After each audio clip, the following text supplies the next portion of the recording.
Good afternoon, everyone. My name is Lori Bucklew. I'm the Deputy Executive Director, Director of Government Affairs for the New Jersey League of Municipalities, and we're very pleased this morning to be, this afternoon, to be holding a lunch and learn briefing with Kaya King and Marie Daniels from the Department of Community Affairs on the new lead-based paint hazard and associated inspection requirements.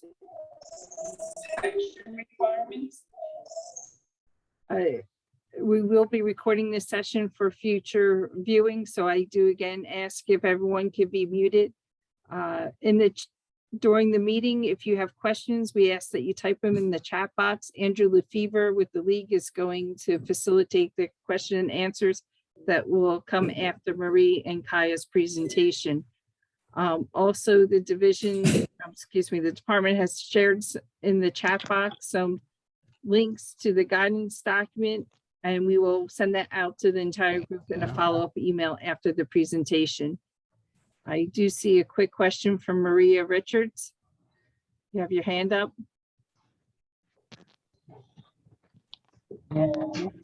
If not, I again like to turn this over to Kaya King and Marie Daniels from the Department of Community Affairs. Thank you so much, Lori, and thanks so much everybody for joining us for this Lunch and Learn event on a Friday. We're very excited to talk about the lead-based paint hazard law, also known as PL 2021, Chapter 182. A couple housekeeping matters before we dive into the presentation. So again, as Lori noted and as Marie noted as well, we have shared information on the guidance document that's publicly available on our website. Please take a look at that after the presentation. It will be tremendously helpful. And also we recognize that this presentation is going to cover a lot of information. So we will make sure to provide a copy of the PowerPoint presentation after this event today to be shared amongst all the attendees. So no concerns if you can't type down all the notes. And again, we've also dropped in our email in the chat, so you can also email us with any questions as you think of them after the presentation. So again, my name is Kaya King. I'm the Director of Policy and External Affairs for the department. I'm joined by my fantastic colleague, Marie Daniels, who is a program specialist in our regulatory program for code development in our Division of Codes and Standards. So we're going to go ahead and get started. Marie, feel free to go to the next slide, please. So I think it's important that we start off with just understanding what lead is and its associated hazards, right? The reason and foundation for this legislation. So lead is a naturally occurring element in heavy metal in our environment. I think it may be understood, but should be said that historically lead was used widely in industrial products. And due to that, you'll find lead in a variety of products: gasoline, paint, cosmetic, spices, and pottery. What I think was found over the last several decades to the present day is that public health experts have found that there are harmful effects due to lead exposure on human physiological and behavioral health. And because of that exposure, that is the key reason for needing this type of legislation. And when we talk about lead exposure, that happens when lead exposure and people encounter lead in their environment. So this could be through household products like paint. It could also be through contaminated soil, lead piping, those types of things. We determine and define exposure in a human based on the concentration of that person's lead blood level. So let's talk a bit about lead and its associated hazards, right? Another key consideration as to why this legislation is so critical. And lead exposure occurs when lead has been introduced into a human's bloodstream, whether by ingestion or inhalation of lead dust. Our bodies cannot distinguish lead from other minerals like iron or calcium, which our bodies need. Accordingly, lead remains in our system and it gets deposited in our organs as well as our brain and bone marrow. The Center for Disease Control, CDC, has set the threshold for elevated blood levels, and they do provide important information about the impact that lead can have on humans, particularly children. You'll see a number of factors and impact that the exposure can have. That includes nerve system damage, kidney damage, learning disabilities, decreased intelligence, behavioral problems, speech and language problems, hearing damage, decreased muscle and bone growth, and poor muscle coordination. So again, major concerns, right? Major health impacts due to lead exposure. It's also important to note that children under the age of 6 and pregnant women are at the highest risk for exposure. Any lead that a pregnant woman is exposed to does transfer to the fetus and is present at birth. And with small children, they can have a high rate of hand-to-mouth contact, which increases their rate of exposure. And I don't know how many of you have ever been around a young child, a toddler.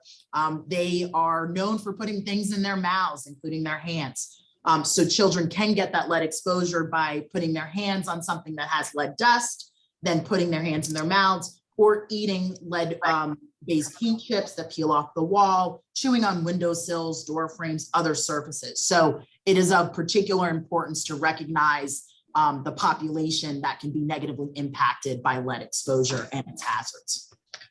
So how do we identify lead-based hazards, right? How do you all as municipalities and public employees work to try to detect these hazards in the dwellings that are applicable under this law?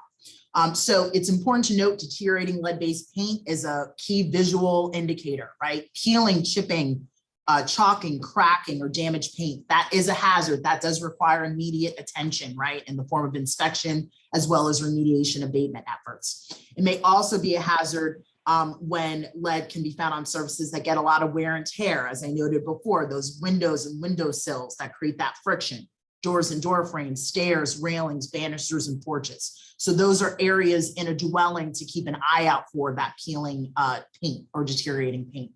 Lead dust can also form when lead paint is scraped, sanded, or heated, right? Dust also forms when painted surfaces rub rub against each other. Lead chips and dust can reside on surfaces as well. So settled dust can re-enter in the air when people vacuum, sweep, or walk through an affected area. So it may not be as simple as, okay, we've removed that chipped paint, the dust can still be present in the air that's in that dwelling. So that's important to be mindful of as well. So let's get to the key information, right? What is this act? What is PL 2021, Chapter 182? For all of you that may not be familiar, we need to know that this law is concerning certain lead-based paint hazards in residential rental property. The law does impose an obligation on municipalities to perform or hire a certified lead evaluation contractor to perform inspections of certain single-family, two-family, and multiple rental dwellings for lead-based paint hazards. And that's at times specified within the law. And we're going to go over that as well during this presentation. A municipality is to permit a dwelling owner or landlord to directly hire a certified lead evaluation contractor for this purpose. If that hazard is identified, the owner of the dwelling is to remediate that hazard through abatement or lead-based paint hazard control mechanisms. And we're going to go over some of those as well today during the presentation.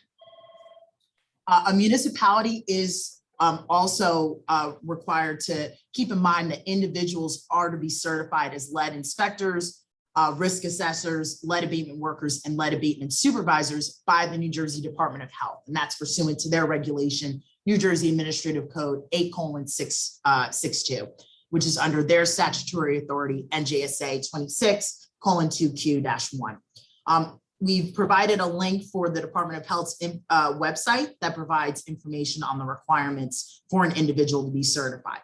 It's important to keep in mind that where DOH will certify the individuals tasked with performing this work, the Department of Community Affairs certifies the firms that perform lead evaluation abatement services. And you'll see that link here on the presentation as well. So just keep that in mind, the respective silos and who certifies what. So DOH is individuals, Department of Community Affairs is the firm, the business conducting those services. Right. So let's talk a bit about the dwellings that are applicable under this law, right? The dwellings that you all as municipal individuals need to be concerned with. So the dwellings that must be inspected. I think I'm hearing a little bit of feedback. If everyone can get through. What? Thank you. So it's important to note single family rental dwellings, two family rental dwellings, and multiple rental dwellings are all subject to the requirements under this act. As important to know which dwellings must be inspected, it's also critical to understand which dwellings are exempt from inspection, right? What is the universe of dwellings that your municipality is going to have to address, and which ones that they do not have to worry about under this act?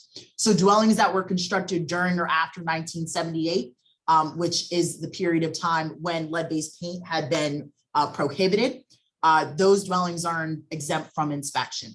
Dwellings that have been certified to be free of lead-based paint pursuant to regulations under the department, NJAC 5:17-3.6B, those are exempt as well. We'd encourage you all to check out that administrative code and those associated requirements for lead-free certification. Dwellings with a valid lead-safe certification that are issued pursuant to this law, which is valid for 2 years. And we're going to go over today what a valid lead-safe certification does mean. Also, single family and two family seasonal rental dwellings that are rented for less than 6 months duration each year by tenants that do not have consecutive lease renewals. And so think about the Airbnbs, right? VRBO, those types of seasonal rental dwellings and those durations. That's what that's referring to, and they are exempt. But it's important to note that exemption does not apply to seasonal multiple dwellings. So keep that in mind. Two other sections that are important to note in terms of dwellings that are exempt. Multiple rental dwellings that have been registered with the department for at least 10 years and have no outstanding lead violations from the most recent cyclical inspection performed on that multiple dwelling under the hotel and multiple dwelling law. So all multiple dwellings constructed prior to 1978 and registered with the department for at least 10 years that have a certificate of inspection are exempt from this requirement. And when we say a certificate of inspection, we're talking that this means that there are no outstanding violations. The other category of exempted dwellings are multiple dwelling that has been registered with the department for at least 10 years with an open inspection that has no violations for paint. That is also exempted from this requirement. And when we say open inspections, that means the inspections are ongoing to remediate violations during a cyclical inspection. So during that cyclical inspection, the department can cite for paint violations rather than lead violations. In order to ensure, someone could please mute. I think it's, thank you. In order to ensure periodic lead-based paint inspections occur where needed, an open paint violation in a dwelling unit does necessitate compliance with this law. So be mindful of that as you're looking and assessing your records to see where you are and if those dwellings are exempt. Now I'm going to turn the presentation over to my colleague, Marie Daniels, who's going to go over periodic inspection and those associated responsibilities. Take it away, Marie. Thank you, Kaya, and thank you for giving us such a strong foundation on the law to move forward with. Please understand as we move into this next part of the law, I understand that it gets very dense. It's a lot of information, but this is really kind of the meat and potatoes of the law. And it starts with the responsibility for the periodic inspection. Now, the way the law is structured, it breaks down that responsibility in two major ways with a third option. The first major way is the municipal inspector. So in a municipality that maintains a permanent local agency for the purpose of conducting inspections and enforcing any laws, ordinances, and regulations in buildings and structures, that agency is responsible for performing the required inspections, right? So think about any agency that has someone qualified to be looking and recognizing lead that also has the ability to go into buildings. That agency would be responsible for performing those inspections. On the other hand, you can use a lead evaluation contractor only if the municipality does not maintain a permanent local agency for those building inspections. So in those instances, the municipality will have to hire a lead evaluation contractor to perform the required inspections. And that third piece where we get to landlord or owner choice, that's regardless of whether the municipality has the permanent local agency for inspections. If the landlord or owner chooses, all municipalities must allow the dwelling owner or landlord to directly hire a certified lead evaluation contractor to perform the required inspection on their dwelling. And understanding that, it's also equally important to know what the periodic inspection procedure deadline is. So the law requires that all rental dwelling units that are required to be inspected pursuant to the law, which Kaya went over, They have to be inspected for lead-based paint within 2 years of the effective date of the law, which is July 22nd, 2022, or upon tenant turnover, whichever is earlier. So that means that the first inspection will have to take place no later than July 22nd, 2024, or upon that first tenant turnover. So that's the universe we're looking at as we reach the effective date of this law. It's also important to understand the procedure thereafter. And the law breaks down 2 different types of inspections depending on the municipality. So for dwellings that are located in a municipality in which less than 3% of the children tested 6 years or younger have a blood lead level greater than or equal to 3 micrograms per deciliter, those towns may perform their inspection through a visual assessment. They could still opt to do dust wipe sampling. However, if you have less than 3% of children with an elevated blood lead level, then you may do a visual inspection. On the other hand, for dwellings located in a municipality in which at least 3% of children tested 6 years of age or old or younger have a blood lead level greater than or equal to 5 micrograms per deciliter, the inspection must be carried out through dust wipe sampling. So if you go over that 3% threshold or at or over that 3% threshold, it will go into dust wipe sampling as a requirement.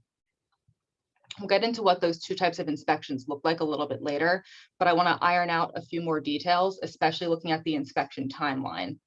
So for any non-exempt units, after that initial inspection, which we covered, all units shall be inspected for lead-based paint hazards every 3 years or upon tenant turnover, whichever is earlier. The only time a tenant turnover inspection is not required is if the owner has a valid lead safe certification. As Kaya mentioned, the valid lead safe certification is valid for 2 years. So if the lead safe certification expires before that 3-year period, you will have to do the inspection before that 3-year period. So the thing to keep in mind here, because I know it gets a little bit confusing, is that an inspection upon tenant turnover will reset the clock for the 3-year inspection. And knowing how kind of convoluted this is, we made a timeline to try to give you a hypothetical look at how this would play out. And I'm using the latest possible inspection date. So I'm starting with July 1st, 2024. If that's when you perform your initial inspection and that dwelling is totally lead safe, you issue that certification knowing that it's valid for 2 years. So it will expire July 1st, 2026. Now, in this situation, let's say your owner moves on October 1st, 2026. Your next inspection was scheduled 3 years out from that initial inspection. However, since your certificate is expired, you're going to need another inspection. So thankfully, in my hypothetical situation, this property is still lead safe and a new certification is issued for another 2 years. You schedule your next inspection 3 years out from that tenant turnover inspection, October 1st, 2029. But since your lead safe certification expires October 1st, 2028, that tenant moves after that expiration and before that 3-year inspection, that inspection is going to need to occur upon tenant turnover. So in all scenarios, it's important to remember that the 3-year inspection should be scheduled from the most recent inspection that resulted in a certification. I know that's convoluted, but this timeline does help set things up. And moving from there, I did want to kind of circle back to those 2 different types of inspections, your visual assessments and your dust wipe sampling. So how a visual assessment will look is that for municipalities that may perform the visual assessments, the inspector should really be examining a rental dwelling for any deteriorated paint or visible surface dust, debris, or residue. Like Kaya noted earlier, paint is deteriorated when it's peeling, chipping, chalking, or cracking. One thing to note is that tack and nail holes or really small hairline cracks with no surrounding damage are often not considered deteriorated paint. However, if around those nail holes paint is chipping, there's dust falling down, that should still be considered deteriorated. On top of that, the inspector should be looking for deteriorated paint on any painted building component, especially any walls, windows, or trim. In addition, think of those friction surfaces that Kaya mentioned earlier, the doors, the windowsills, anything that's getting constant contact that creates paint chips more easily and it creates dust very easily. Lastly, they should look for any paint chips or dust from painting activities that weren't cleaned up or any paint residue on the floors, because again, that can pose a bigger hazard for small children. And then on the other hand, we have the dust wipe sampling. That sampling is collected by wiping a representative surface, which includes floors, carpeted or uncarpeted, interior windowsills, and other similar surfaces. And those have to be tested in accordance with methods approved by HUD. So with dust wipe sampling, think of any horizontal surface that could gather dust. Those are the areas you want to be sampling and checking. Now, the samples have to be undertaken properly to ensure that the results are accurate. Our requirements at 5:17 contain the requirements for dust wipe sampling. And in addition, Appendix 13.1 of the HUD guidelines for the evaluation and control of lead-based paint hazards in housing also provide protocol for sampling collection. Those resources are incredibly helpful. And of course, it's recommended that if you're a dust wipe municipality, you will also be doing a visual inspection. That just makes sure basically you're dotting all of your I's and crossing all of your T's, that you're doing the dust wipe and you know, is the paint in this building deteriorated as well? Now, this is always an important topic of conversation, so we'll look a little bit at the fees for inspection, because we understand, and the law understood, that this is something that towns will have to take on and send inspectors out for. So in accordance with the law, municipalities are able to charge the dwelling owner or landlord a fee sufficient to cover the cost of the inspection. And for municipalities that have to hire the lead evaluation contractor to perform the inspection, that fee should include the cost of hiring the lead evaluation contractor. And in addition to the fee which covers your cost of performing the inspection, the municipality has to assess an additional fee of $20 per unit, and that's to be deposited into the Lead Hazard Control Assistance Fund. The only time this wouldn't apply is if the department has assessed that additional surcharge fee, and the department assesses that fee when they perform cyclical inspections on multiple dwellings. So that's a little piece to keep in mind as well. So having gone over all of that, I want to look at the results of the periodic inspections, whether you've done visual or dust wipe. The best case scenario, of course, is always going to be no lead-based paint hazards. And if it's determined upon inspection that there are no lead-based paint hazards, then whoever performed the inspection will certify the dwelling unit as lead safe. And that's that certification that we discussed that's valid for a period of 2 years. And you'll see the picture on this slide is a copy of the certificate. That's what it will look like. On the other hand, there's always the situation you may find that lead-based paint hazards are found.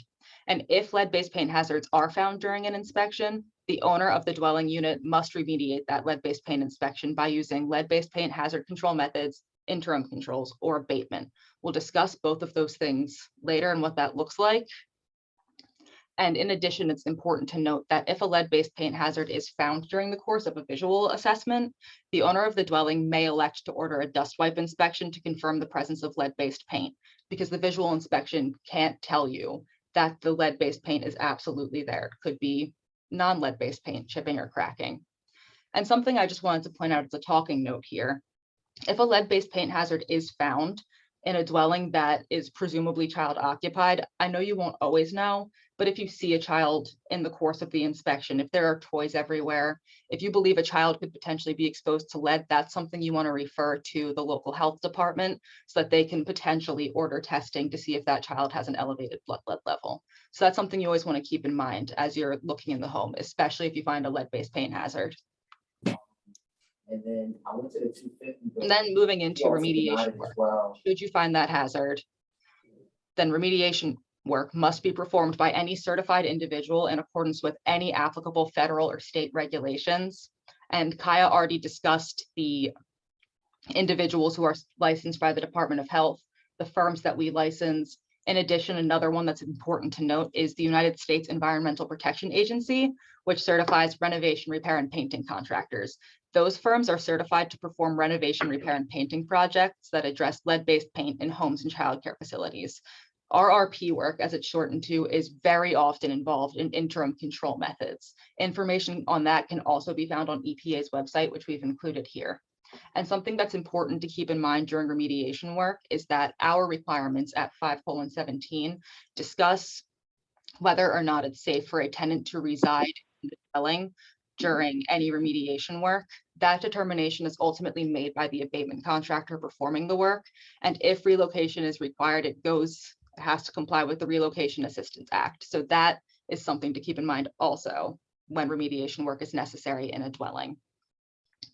And going over that, I want to take a look at what those remediation methods look like.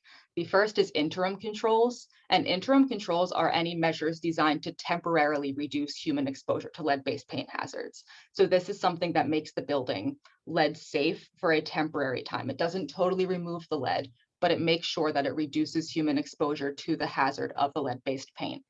This is the easiest and most appropriate method to use if fixtures are structurally sound and lead exposure comes primarily from deteriorating paint and any excessive levels of lead. If the house is or the dwelling is structurally sound and it's not really deteriorating in any other capacity, interim controls are typically the easiest and most appropriate. It's also very appropriate if the house is slated for demolition or even just renovation in a few years, because then the investment into the more costly abatement may not be merited in the long run. What those interim control measures often look like include paint stabilization, which is where all deteriorated paint on exterior surfaces is stabilized in accordance with HUD guidelines. There's also making surfaces smooth and cleanable.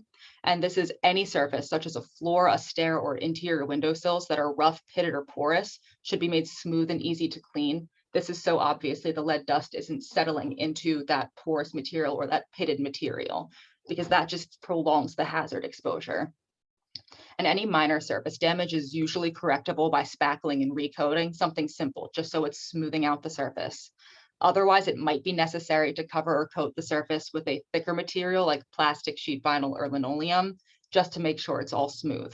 And lastly, of course, there's correcting dust generating conditions, and the HUD guidelines also include the necessary measures for correcting those. And moving from interim controls, we get abatement, which is a method by which you make the dwelling lead-free. And in certain cases, interim controls aren't very likely to be effective if the building has substantial structural defects, or if interior or exterior walls or any major components are really deteriorated or subject to excessive moisture. In those situations, the interim controls are not likely to last long enough to make them a feasible method of making the home lead safe. And in those instances, abatement, making the home or dwelling lead-free, is the more appropriate measure. And what abatement looks like in practice is often paint removal, which includes the removal of lead-based paint by mechanical methods. This includes wet scraping, wet sanding, or non-abrasive blasting. Of course, it's done wet scraping and wet sanding so that dust isn't filling the air while abatement is happening. Building component replacement is also very common. This includes the careful removal of any building component which contains the lead-based paint hazard. And here it's always important to note that you don't want to bring that new component in until all of the lead dust generating activity is completed and has been cleaned, just so the new product isn't being immediately exposed to the lead-based paint hazard. And lastly, there's also enclosure, which, just like it sounds, is enclosing the lead-based paint hazards behind other materials. So drywall, fiberboard, or any kind of equivalent is used in interior wall enclosures. If it's a damp area, you might have to use something moisture resistant. And similarly, old flooring has to be covered with at least 1/2 inch of plywood. That's just so none of that lead-based paint can really seep through and get to the exterior again.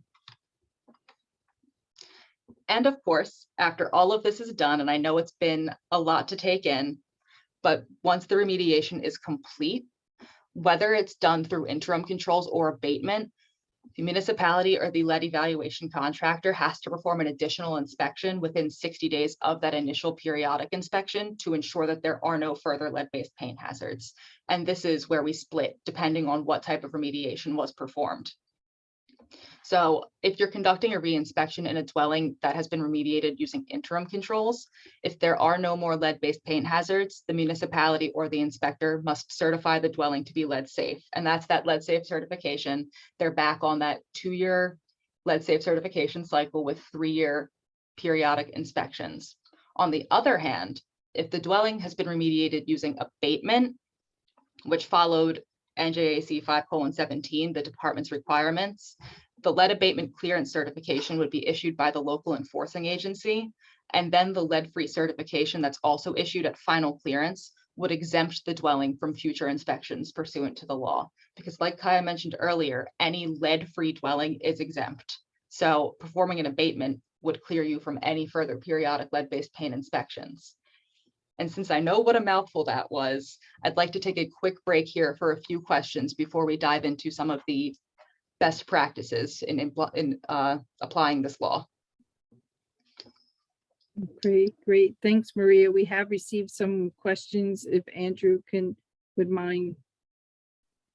Yes, absolutely. So we have a couple questions. Our first one comes from Kristen, and she asks, does a municipal inspector have to be a LIRA?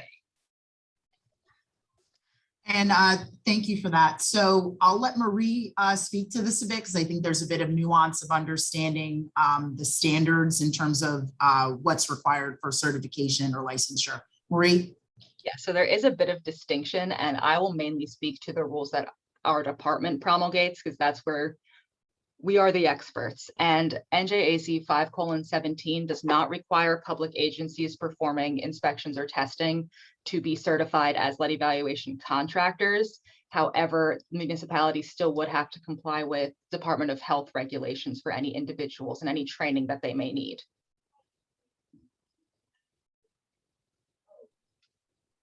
I hope that's helpful. I suspect there's other questions, right, Andrew? Yes, we have plenty coming in. All right, so the next one, there's a whole bunch here. Next one is from Rob. It says the law indicates that there are funds available for remediation. Can you outline the contact and procedures for applying for these funds? Thanks for that question. So we are underway of getting that program finalized.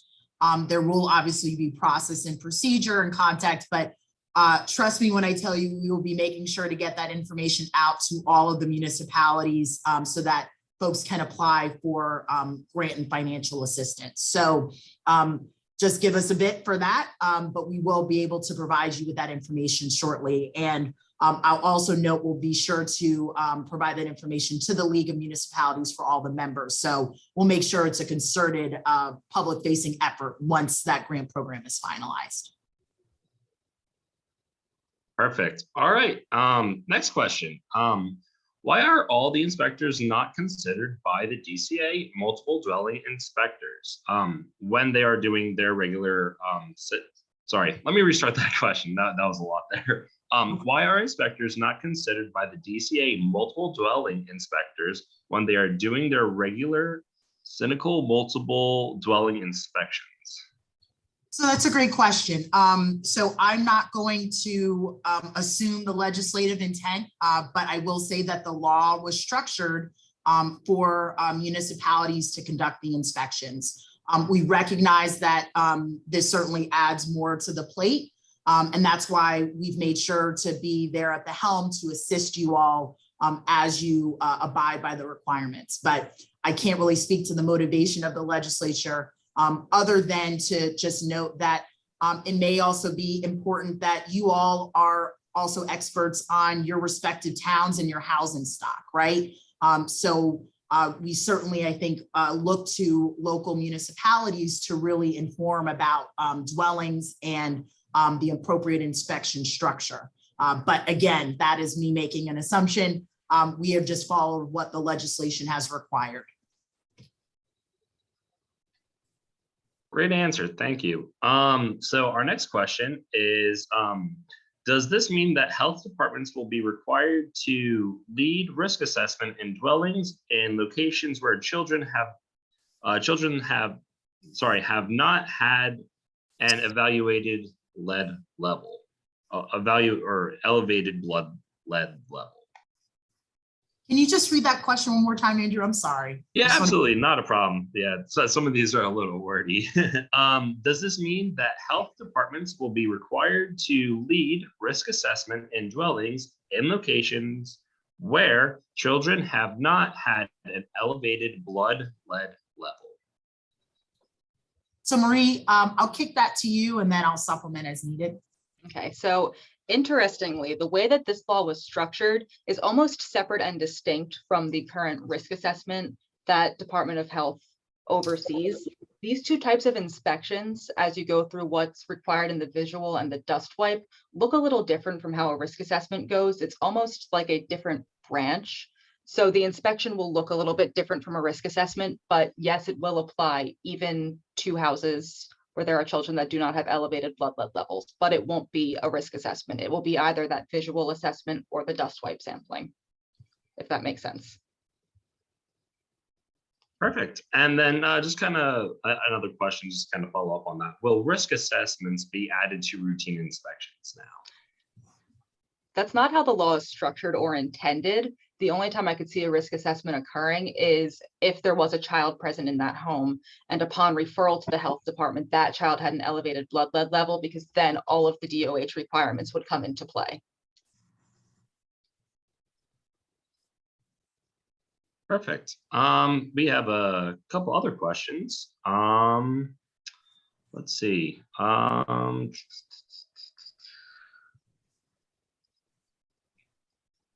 Does the municipality issue the lead safe certifications, or will it be issued by the DCA? It will be issued by the, oh, sorry, Kaya. Oh, no, go ahead, Marie. It'll be issued by the municipality, except in the instance where the lead evaluation contractor is performing inspections, in which case it will be issued by the lead evaluation contractor and shared with the municipality for their records.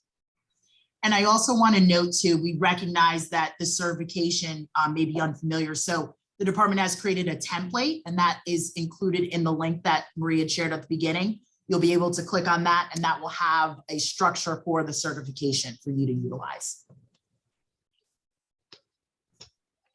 Cool, perfect. All right, and then we have a question from John. Just to clarify, we are following EPA rules or HUD rules concerning lead-based paint? So all of them kind of intermingle in a lot of ways. And anytime the EPA mainly comes in is for those RRP requirements. So interim controls often involve the EPA certification.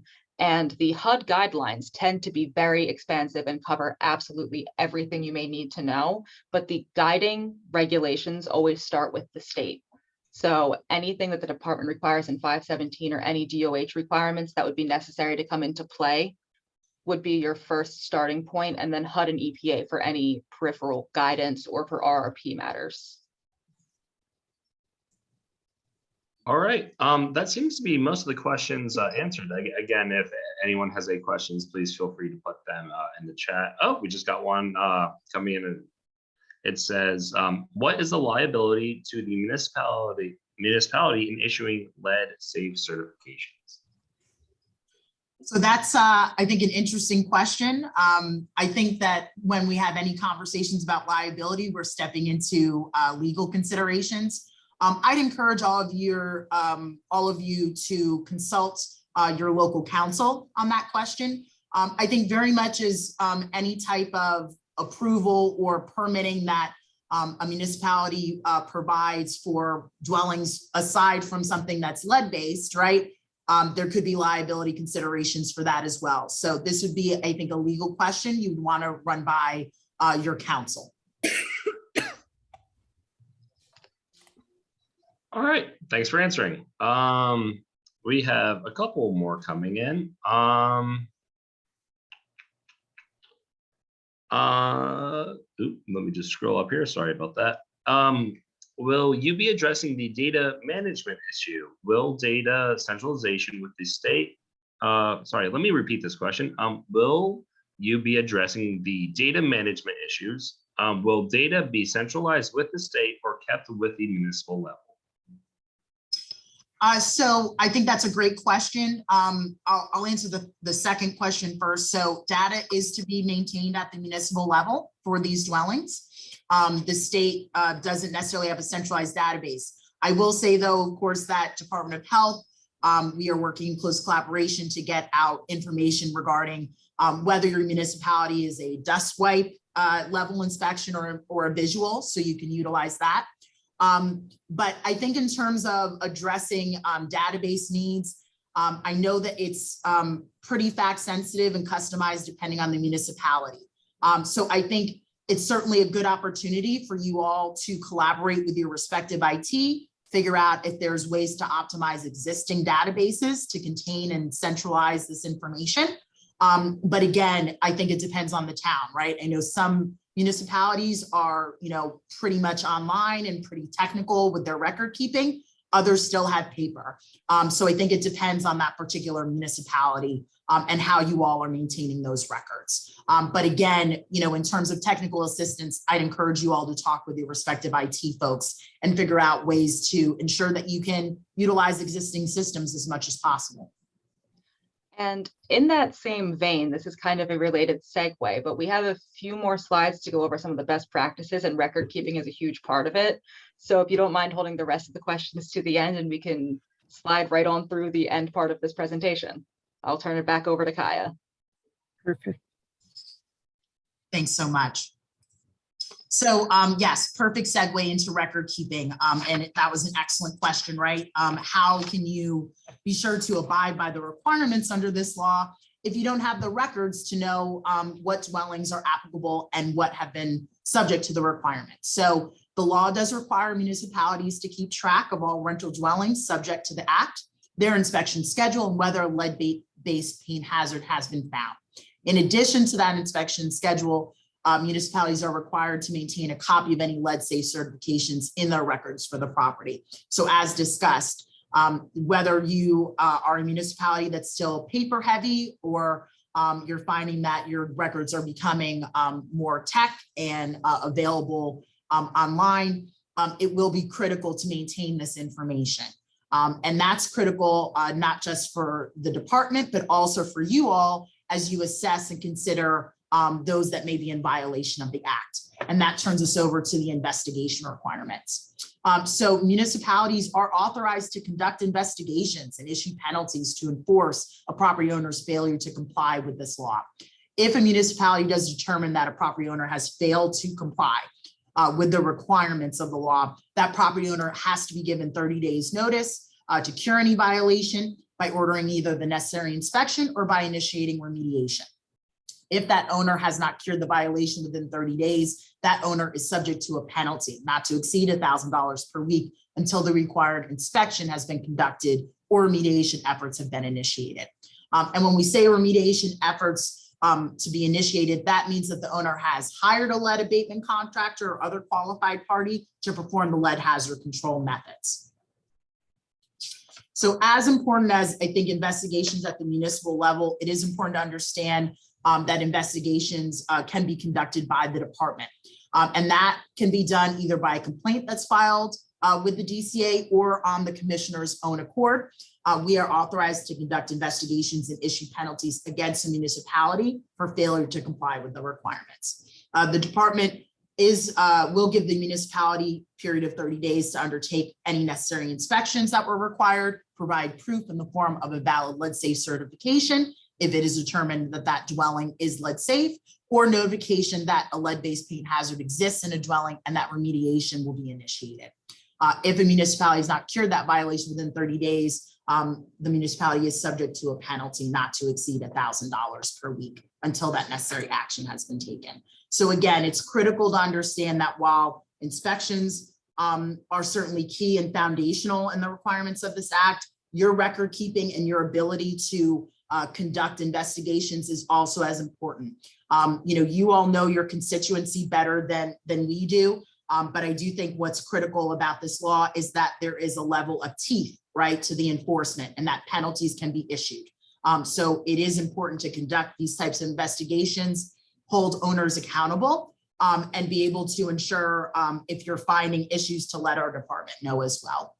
So I know there were several other questions. We just wanted to finish up the presentation.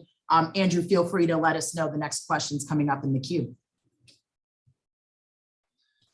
Sure, absolutely. So I'm actually going to hand it over to Lori because there's a number of questions that I believe that she wanted to address. So she will be coming on very shortly. Yes, thank you, Andrew. So the first question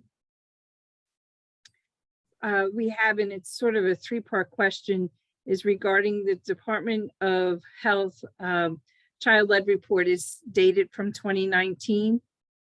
And so the question is this the report municipalities will use for visual and dust wipes? So I know DOH is working on updating and getting out more current information. So we'll be sure to let you all know when that is released. I think it's tough in terms of the lead levels, right? So DOH, would set that standard. It may change, right? I think, if you probably look several years back at what was considered an elevated blood lead level, that's drastically changed from where we are now, and it could change further in the future. So I do think, keeping ear to the ground, knowing what the most current levels are that DOH issues will be critical to see your success in abiding by the law. And the follow-up to that was, will municipalities need to adjust each year based on the latest DOH report? It could be. If those levels change, then municipalities should adapt accordingly, right? Because that may shift the areas that would be a visual inspection versus dust wipe inspection. So I think we're at the very beginnings of this law, right, in a major shift. So I think these things will change and evolve as we kind of go through, and especially as we address this type of housing stock and these types of lead-based paint hazards. And a follow-up on that question was, does the percentage of children tested for lead impact the action of the municipality? That's a very astute question. And I do think that it does one feeds into the other, right? So the universe of who's tested does impact, right? What's the standard in terms of inspection? I think that the challenge becomes, right, every town is different. Some towns have larger populations of children, right, that would be impacted by exposure. Others do not. So it's pretty fact sensitive. It's also why we're working closely with DOH to make sure that every municipality knows what type of inspection they would have to perform. Okay. The next is regarding the inspection. The folks are questioning why the department is prohibiting local health departments from directing owners to hire a third-party company to do the work. So I can appreciate that question. I will be clear. We did not write the legislation, right? We are here just to enforce it. But I do think it's important to note that the legislation is intentional in setting who is responsible for conducting such inspections, right? So if you have that local agency, the local enforcing agency, the responsibility does fall on that local agency to perform those inspections. If the law is written pretty clear in terms of a shall and not a may. So I think ultimately it's not intended to penalize municipalities, but we are just trying to abide by what the statute requires. But again, as Marie noted earlier in her presentation, if your town does not have a local enforcing agency as described under the act, then certainly the town can obviously hire a third-party contractor. And again, owners can take it on their own to also have these inspections conducted. Marie, any additional thoughts on that? No, I think you hit the nail on the head. When the legislature says shall, that's an absolute. And as the people who promulgate the regulations to put the laws into effect, that's what we have to follow as well. The next question is, what is the municipality's or the inspector's liability if a lead case occurs after the house is certified as lead-free? That's another great question. I don't want to be repetitive, but I think any liability questions you have to run by council, right? I think what's tough about lead and this type of lead hazard control work is that as we touched upon, lead is naturally occurring, right? So you can have a situation where a home is completely abated. You go outside, you walk along on some dirt or dust, and that may have the presence of lead. So I do think that it is fact sensitive. I do think that ultimately it's something to refer to your local council and address on a case by case. I think for municipalities, it is just critical that you all have your paperwork in place, that you're holding owners up to the standards required by the law, and that they're providing appropriate documentation that they have undertaken that abatement work to be certified as lead-free. A person seeking clarification, that are they following EPA rules or HUD rules concerning lead-based paint? And I'll throw that to Marie. I know you had touched on that earlier, Marie, but I'll leave that question for you as well. Yes, so the chain that will be followed in applying this law and being in compliance with this law will always start with the regulations, which are forthcoming. Wherever those are codified, those will be your starting point to applying these regulations. It may reference, where necessary, other state regulations, mainly including 517, which is the department's lead hazard control and abatement regulations, and 8:62, which is the Department of Health rules for childhood lead exposure. And then it may also cite, where necessary, any HUD guidelines that would supersede state requirements or EPA. EPA mainly comes into play for RRP requirements, any renovation, repair, and painting, which happen usually during interim control projects. Okay. And then another point of clarification is that this will require municipal ordinance to set a fee schedule and define the process, correct? Most likely, because it does require the municipality to establish the fees. So whatever process the municipality has to go through to establish those fees, yes. Okay. And another question is, who will be paying for the dust wipe samples? Would that be the landlord? And will DCA be providing funds for the dust wipe sampling equipment and analysis? So I'll start with this and then Marie, feel free to pick up. So, I think that's why it's important, as Marie noted, about fees for inspection, right? So again, these fees can't be revenue generating, but fees can assess that are going to offset the costs that are required for you all to conduct these inspections, including the dust wipe samples. So I think this is a good opportunity, right? That as you get an understanding of the housing stock that would be subject to inspection, understanding what it would take if you are a dust wipe inspection town, what that associated cost is, and work with your fiscal to assess the appropriate fee to offset those costs. And Marie, anything to add to that? And I'll jump to the next question as well. Spot on again. Thank you. And so in terms of the funds, that's a great question. We are working closely in terms of trying to identify the ability to provide those funds, but currently right now, that onus is on municipalities at this time. Again, as we start to develop and get our financial assistance program underway, we'll be sure to let everyone know, especially of any grants that are available to address dust wipe sampling or other associated inspection costs. And also, Kai, there was a question, is there going to be a maximum amount that the municipal fee can be? Oh, thank you, Lori.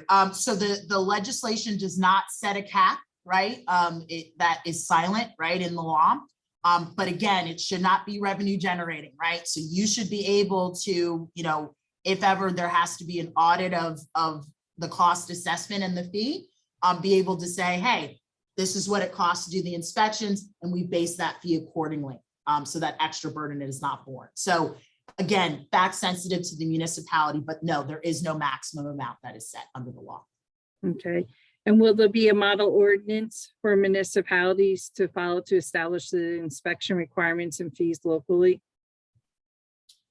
That's a great question. That's something that we can take back to our leadership to see. I think that's why we were so ready to do this lunch and learn, to hear insights from you all as subject matter experts. So that's one that I will take back to our leadership. And if that becomes something that we think is of value, we'll be sure to share publicly. But I will note this one specifically and follow up. Okay. Next one is what will happen where in a scenario where the owner claims financial hardship and cannot afford to hire an abatement company? That's a great question. And, I think that ultimately I recognize we are all in, I think, challenging times, right, economically, right, as a state and as a country. So, and we recognize too that for owners, they faced a level of hardship. Again, I think that's where we're trying to get this grant program finalized so that owners can apply for that financial assistance.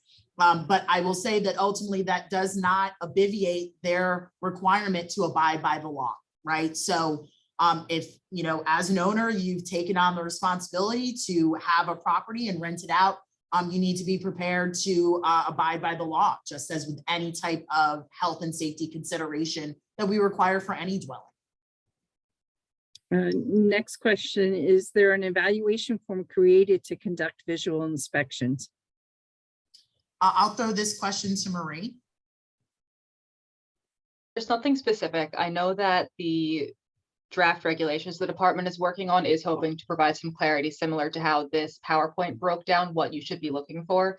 In addition, I know that the HUD guidelines for lead-based paint in housing also goes in depth on what a visual inspection can look like. So there are many resources to help guide you through what a visual inspection might look like. Thank you. And then it said, the person thanks so much for this forum. Will DCA be staying in touch with municipalities over the first year of implementation in order to troubleshoot major challenges, especially e.g. municipalities with high EBLs and older housing stock? Who at DCA will be the point person for communicating with municipalities going forward? Thanks for that question. So we have provided this Lead Law 21 email. We welcome you to contact us. You know, I am fine to say I'm the Director of Policy and External Affairs. We are constantly monitoring this inbox, so you can certainly reach out to me. I will drop my email in the chat for everyone, but you can certainly reach out with any associated questions. We recognize that this is new for municipalities, right? So we will do our best to endeavor to provide any technical assistance, be there to assist and troubleshoot as you work through the requirements. But again, we're going to be continuing to update our website, provide information, and we do feel that the regulations are going to be a tremendous help to you all as you go to meet the requirements. And next question, is there a percentage of inspections each year to be done? Marie, I'll let you touch on that one, and then I'll supplement as needed. It's kind of, it's a great question, and it's a little bit tricky to answer. It's almost a revolving door of inspections. There's no percentage that you'll need to reach each year because it's so driven by tenant turnovers and by the 3-year inspection schedule. So I think it's going to really come down to some pretty careful record keeping of your schedules. You're not going to be going into, I highly doubt you would be going into each dwelling every 3 years, because you'll have tenant turnovers that will break up the times where you're going into certain dwellings. So it's not really a percentage. It's kind of a revolving cycle based on your tenant turnovers and any long-term tenants getting that 3-year inspection.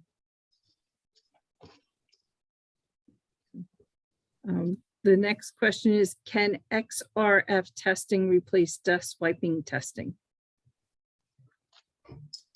So I'll start on this, and Marie, feel free to pick it back up. From my understanding, XRF testing can be a bit expensive, right?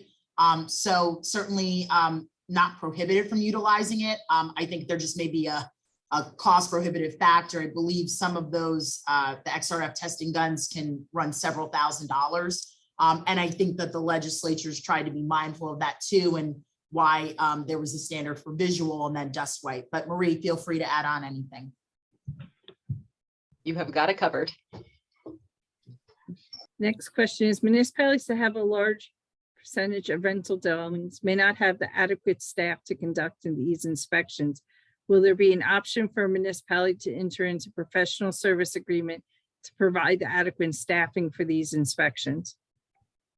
So we leave it up to municipalities to figure out the most cost-effective and efficient approach, right, to staff up to meet these inspections. So ultimately, again, if it's abiding by public contracting law, right, public procurement, you know, you can do what you need to do to meet the needs for that inspection and getting the necessary staff. Okay. Next question is, will individuals conducting inspections, municipal and private, have to hold a NJDOH issued inspector/assessor permit or a DCA issued lead evaluation contractor certification? And I'll throw that to Marie to address. So I know in accordance with our regulations at 517 that any public agency or entity performing an inspection in a building doesn't need to have the DCA certified lead evaluation contractor certification. However, I'm not fully apprised on DOH's requirements, if I'm being honest, and you would have to defer to what 8:62 requires as far as individual licensure or training in order to carry out these inspections. The next one is sort of a two-part. The first part is in statement. Someone wrote that it's important to remember that there is currently a lead assistance program from DCA that provides assistance throughout the state for lead remediation and abatements. And then the counter question from that is, will the standards for accessing DCA funds for lead remediation and abatement be altered to make it easier uptake qualifications given this new requirement? Those are great questions. And thank you, Peter, for, I think, making that point of note. When I was referring to the grant program that's being developed, that's the grant program that the legislation speaks to, but you are correct. There is an existing program. And I think this is a valid point that Stephanie raises, right, in terms of the standards. So I will be sure to let our leadership know about considering how best to make the qualifications for applying for funds easier or more streamlined. That's something we're always welcoming and looking to improve every day. So we will be sure to take that back to our folks and adjust accordingly so that this process is as painless as possible for folks to obtain funding as needed. Okay. There is a clarification. Municipalities are allowed to contract with a third-party contractor through a professional service agreement to conduct these inspections. So I think it's important to note, if you have that local enforcing agency, right, and you have that respective staff, that's who's got to really house the responsibility. Now, ultimately, if you're finding that the staff that you have in that respective unit is not enough, again, if you are abiding by public contracting laws, you can certainly, obtain the use of an outside vendor to assist and support. But again, that's keeping in mind that you be able to demonstrate that you do not have enough of the existing staffing to support that. Okay. Again, a question back to the dust wipe samplings. Does dust wipe sampling have to be conducted by a certified dust wipe technician? And I'll throw that to Marie. So that's an interesting piece, because generally a certified dust wipe technician, if you look at the definition pursuant to the EPA standards, which is what we incorporate, that's actually only really for clearance testing. So that's something that would refer to or defer to the training that may be required pursuant to Department of Health regulations in order to be qualified to do those samplings as an inspection measure. Okay, and the next question is a follow-up to the clarification. And just to be clear, municipalities with LIRA staff, they may not have the capacity to inspect its housing stock with LIRA staff alone is able to hire an eval contractor. And again, I would just probably pivot back to what the requirements say under the legislation, right? So I think every town is different, right? And your staffing needs are unique. So ultimately, I would recommend talking with your council, right, to find out if under the standards set by the legislation, this is met an appropriate threshold. And I know I see in the chat a supplemental of enough staff to be determined. So there obviously is not a hard line number, right? When you look at the legislation of you have to have, 3, eligible individuals to conduct these inspections, right? So I think that is fact sensitive. Again, I think I would encourage all municipalities to talk collaboratively amongst their respective departments and units, right? Talk with your local health offices, talk with your housing offices, talk with code enforcement, and figure out if there's some creative ways to, divide and conquer on the inspection requirements. Ultimately, again, as the law states, though, if you have that local enforcing agency, you can't necessarily just automatically go and hire an outside contractor. But again, I think that it's not entirely clear if you don't have enough staffing. So I would encourage everybody to talk with their respective counsel on that question. Okay. And the next question, I'll ask you, but I don't know if you're gonna want to answer it. Doesn't this law fall under the state mandate, state pay requirement? That's a great question. And I'm not entirely certain, we had not looked at this law within that paradigm, but what I will say is that I will check on that. That may be just a question that we have to just run by our DAG at the Attorney General's office. So I can get back to everybody about that information, but I do appreciate that astute question. Okay, and I believe we've gotten all questions asked. I'm just double checking. Liability, fee.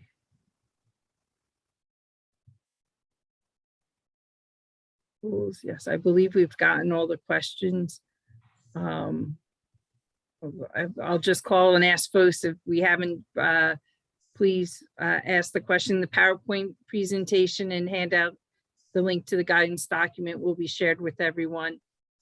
We have been recording this presentation, so the presentation link will also go out. We do have one question we missed, and I apologize to that.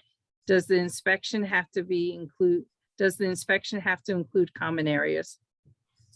That's a very good question. So I'll say generally, I know the law doesn't state explicitly what to do in that scenario.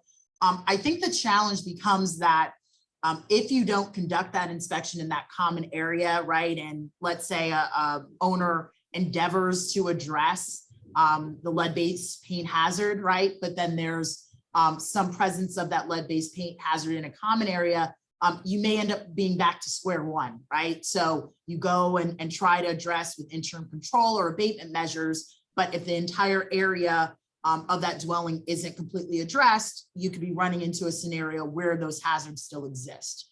But Marie, feel free to jump in on this and any additional information you would recommend.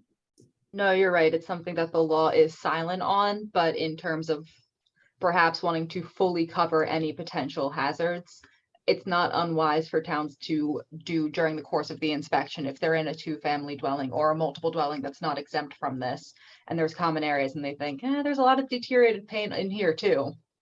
That's worthy of addressing. Okay, and we did get another question on, there seems to be confusion about the third-party evaluation. In your early slides, you say they can, now you're saying something different. And I don't see in the law anything about enough staff. So I think there's still some confusion regarding third-party evaluations. Certainly. So that enough staff comment was just in reference to a question. You're right, it is not stated in the law, right? That verbiage is not there. So again, I would encourage to carefully study that requirement in the law. So if you do not have that local enforcing agency, yes, you can utilize a third-party contractor. And I see another question about defining local enforcing agency that is defined within the law, but I do see, Marie, you've rewound back through some of the presentation. So I jumped back. I just thought it might be helpful to jump back a little bit. So the way it's set up, the only time there's a choice in that lead evaluation contractor is the landlord or owner's choice. So the landlord or owner can choose to hire a lead evaluation contractor to perform inspections on his or her dwelling. However, the other two options really come down to, if your town has a permanent local agency, the law says that your municipality shall do the inspection. And if you don't have that, then the municipality shall hire a lead evaluation contractor. So that factor of choice really only comes in for the owner or landlord's choice. And I do see here, there was a question about defining local enforcing agency. So I will note, and it's just important to go back to the actual statute. So NJSA 52:27.437.16, section 1B2 talks about a municipality that does not maintain a permanent local agency. And it says here, and I quote, "for the purpose of conducting inspections and enforcing laws, ordinances, and regulations concerning buildings and structures within the municipality." That is how local enforcing agency is defined under the legislation.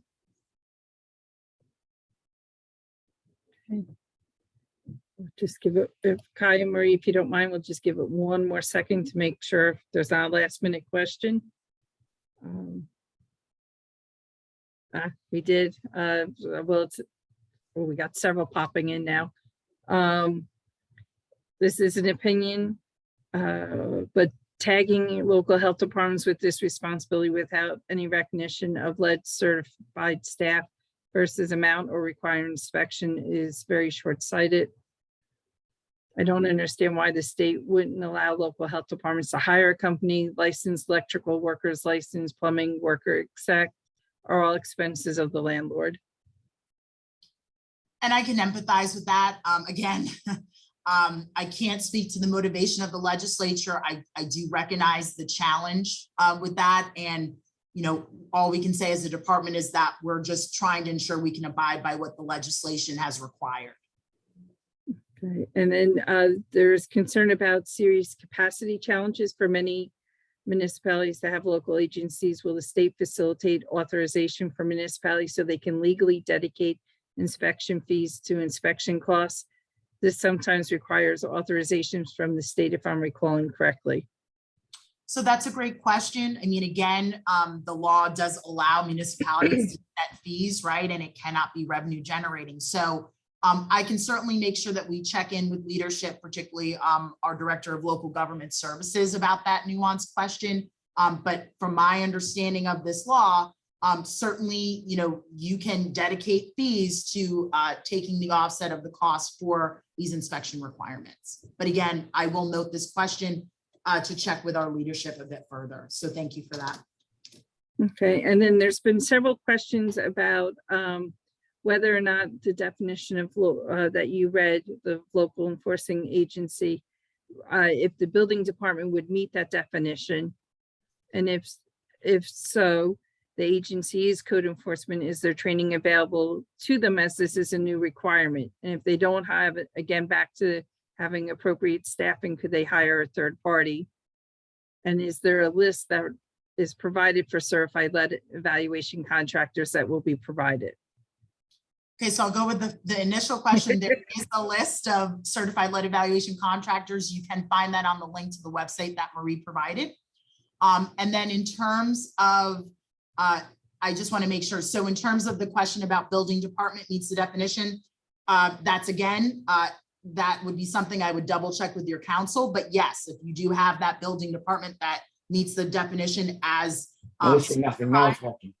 that is important to make sure that you're abiding. But again, every town is different, right? So I can't speak to what your building department does in terms of enforcing laws, ordinances, and regulations. Maybe that is under their purview. But again, I would encourage everyone to talk with their respective council on that. And then I'm sorry, Lori, I know there were a few more. If you could just let me know. Correct, yes, it was regarding, will there be any training for local health departments or building departments to get the appropriate certification for their employees? So again, I'll pivot back to, so DOH obviously would be there to provide certification for the individual assessors. So I'd encourage you all to touch base with Department of Health. But the department is also working on a robust educational program. So that is underway. We wanted to get the guidance out in advance to start preparing, but certainly be on the lookout for more information on some educational and seminar information that towns can utilize for their staff. Okay, and then we have a question regarding the staffing levels.